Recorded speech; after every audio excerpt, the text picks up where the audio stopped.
राम ही मेरी जीवन का सहारा है और आप उसे ही मुझसे मांगने आए हैं। टाल टूले अच्छी नहीं इस अवसर नरनाथ, ये तो साफ जवाब दे या कर दे मेरे साथ।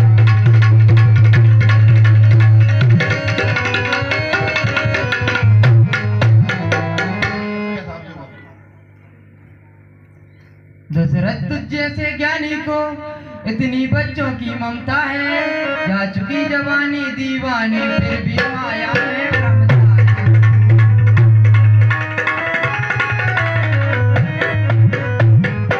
उपकार संत का करने में इतना विलंब इतनी अड़चन, कुछ दिवसों को उनको देने में इतनी बातें।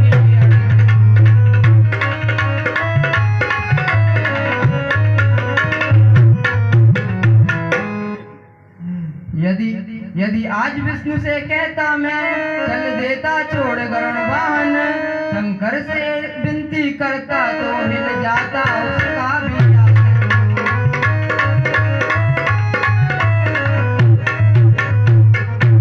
मांगी जो तुझसे यह भिक्षा, इसलिए तुझे संताप हुआ, दुख हुआ तुझे भी मुझको भी इस पुण्य कार्य में पाप।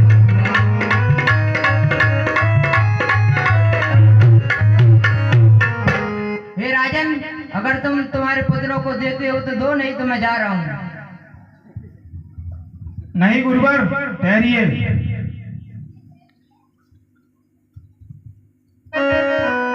देखा जब वशिष्ठ ने ऋषि को है संताप, सब को समझाने लगे राजन छोड़ फिरा।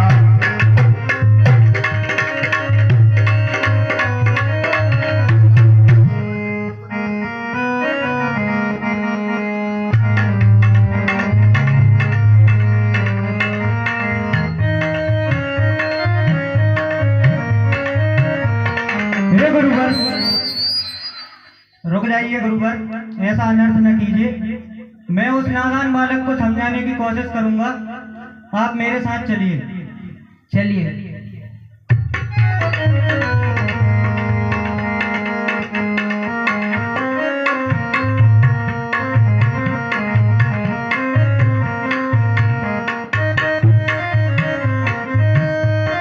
हे राजन सुनिए, यह योगी राज कहते हैं, तुम इनसे कुछ संकोच न कर।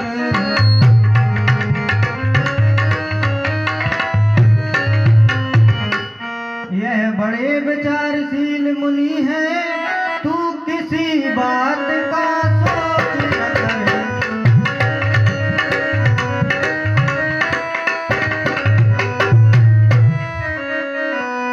यह तेरे युगल कुमारों को रण विद्या धर्म सिखाएंगे, पर चंद्र दुचंद वहां होकर आनंद सहित घर आएंगे।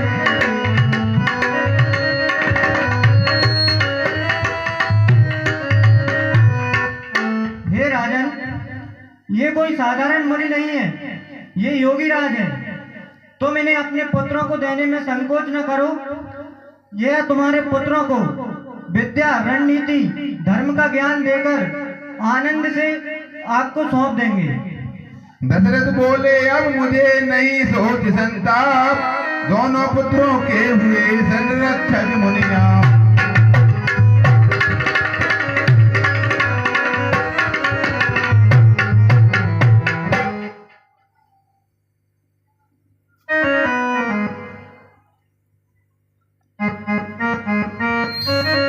इतना कह भरी सवाही में तत्काल बुलाए राम लखन, चरणों में गारी तने जी के सानंद गिराए राम।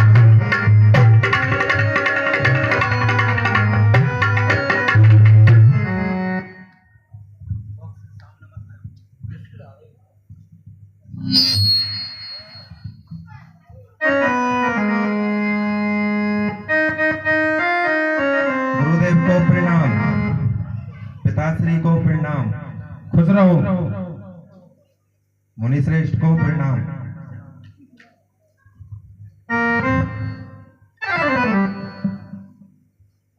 कहिए पिताश्री क्या आज्ञा है? हे भगवान सुनिए।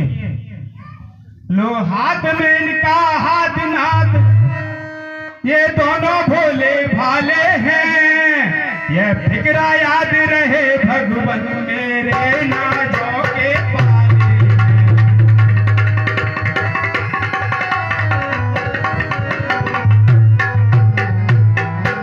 हे भगवान, मैं आपके कहने पे आपको अपने पुत्र राम लखन सौंप रहा हूं, लेकिन भगवान ये फिक्रा हमेशा याद रखना कि दोनों ही मेरे नाजों से पाले हुए हैं।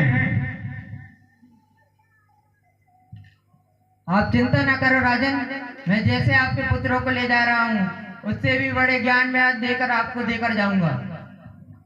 ठीक है गुरुदेव, तो ले जाइए।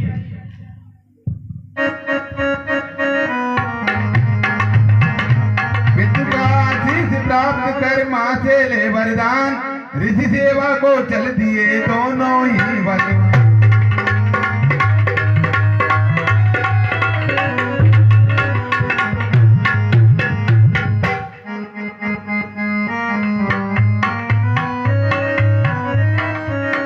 प्रातःकाल मुनिराज से बोले राजकुमार, आप यज्ञ निर्भय करें, हम हैं पहरेदार।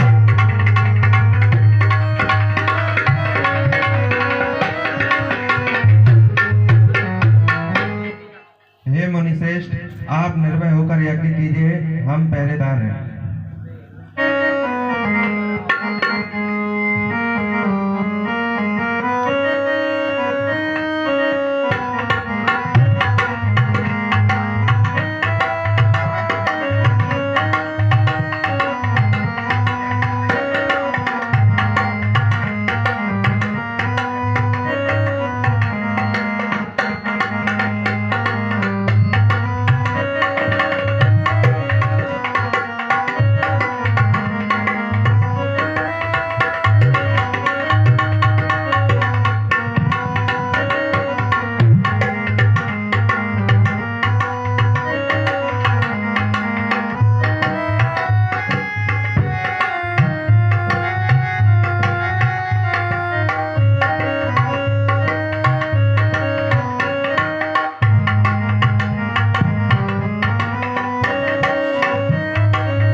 मंडल आ पहुंचा, सुबह अनुष्ठान में विघ्न रूप निष्ठुर दल आ पहुंचा।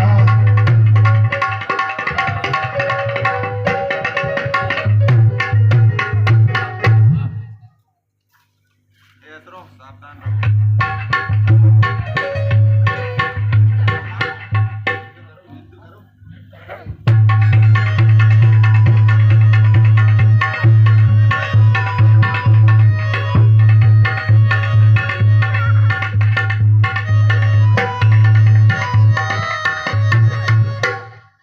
जब दोनों ही विजयी सिंहों को ये अवसर पहला अवसर हो, धर्म स्थापन करेंगे ऐसा विश्वास न क्यों करें।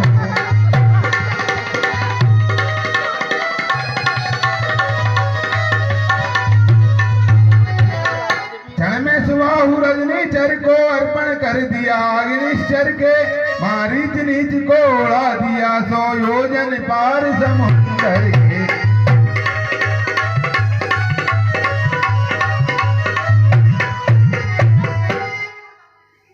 आज मुनिवरों का यज्ञ सफल हुआ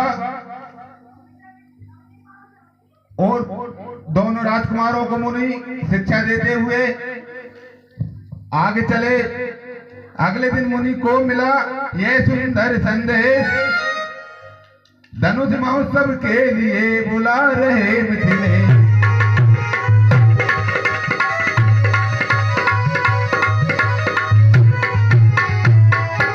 जो मिथिला से संदेश आया है वहां धनुष यज्ञ होगा। समाचार सुनकर लगे चलने जब मुनिनाथ, प्रेम विवश चलते समय लिया इन्हें निशान।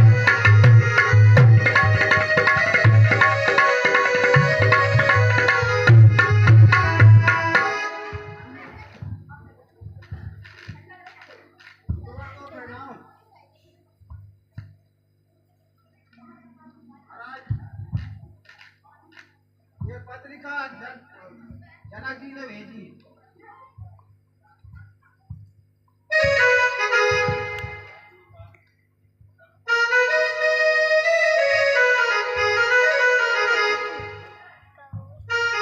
राम, यह जनकपुरी से पत्रिका आई है। वहाँ पर धनुष समारोह हो रहा है। चलो अपन चलते हैं वहीं पर।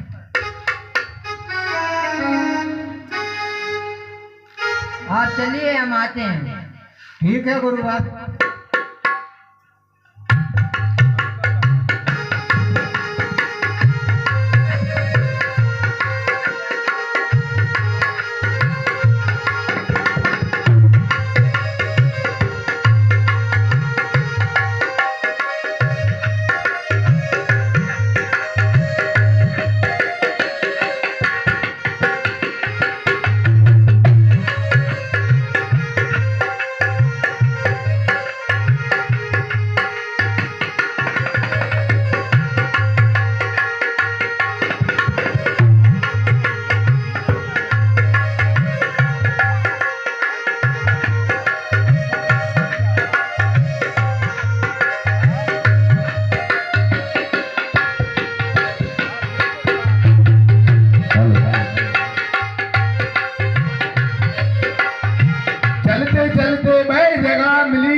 दिखलाती थी, जिस और नेत्र दौड़ते थे मरुभूमि दृष्टि में आती थी।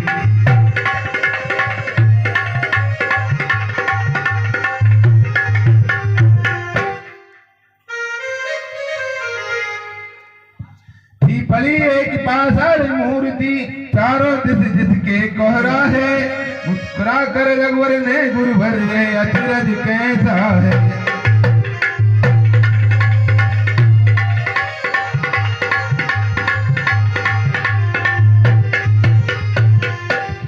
हे प्रभु, ये पत्थर की शिला कैसे पड़ी हुई है यहाँ पे? हे राम, ये शिला नहीं है, ये गौतम ऋषि की पत्नी है, जो कि श्रापग्रस्त शिला बन गई है। आप जाइए और आपके चरणों से इनका उद्धार कीजिए।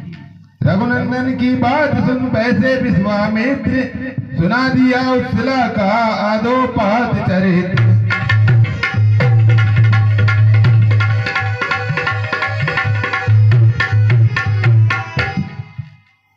छुआ चरण से शिला राघव ने तत्काल, पदरज लगते ही हुई गौतम नारी निहाल।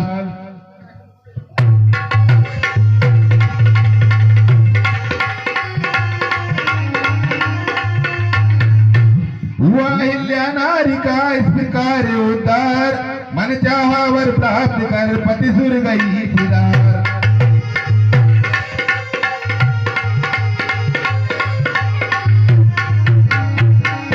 आगे चल दो दिन रहा गंगा का स्नान, राजकुमारों ने दिया वहाँ बहुत कुछ दान।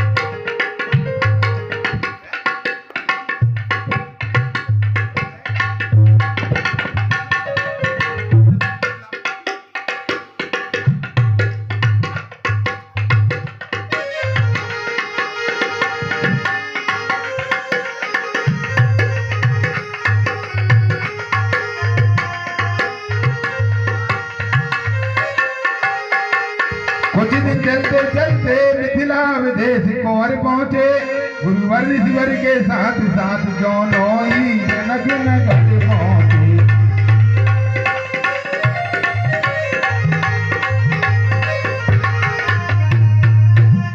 आज जो है गुरुवर के साथ दोनों भाई जनकपुर पहुंच चुके हैं